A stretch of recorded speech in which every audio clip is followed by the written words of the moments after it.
नवमीला तुम्ही एक उपाय करू शकता. कन्या पूजन तुम्ही करू शकता आणि कन्या पूजनाला त्यांना प्रसाद स्वरूप खीर, दूध किंवा दुग्धजन्य पदार्थ, जे दुधापासून बनलेले पदार्थ असतात ते ऍज अ नैवेद्य तुम्ही त्यांना ऑफर करू शकता. आणि पांढराच पदार्थ का, दुधाचाच पदार्थ का, तर ते रिप्रेझेंट करतं शुक्राला. आणि शुक्र ज्यावेळेस तुम्ही ऍक्टिव्ह करतात, तर हे पदार्थ दान केल्याने तुमचा शुक्र ऍक्टिव्ह होतो.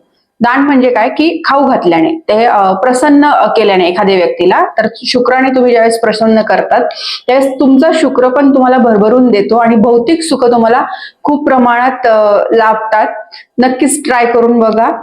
नवमीला तुम्ही दुग्धजन्य पदार्थ जे आहेत ते कन्या पूजनाला त्यांना बोलून तुम्ही ही गोष्ट करू शकता. त्याच्यानंतर कन्या पूजनाचं जे आहे त्यांचे पाय धुवून तुम्ही पूजा करू शकता.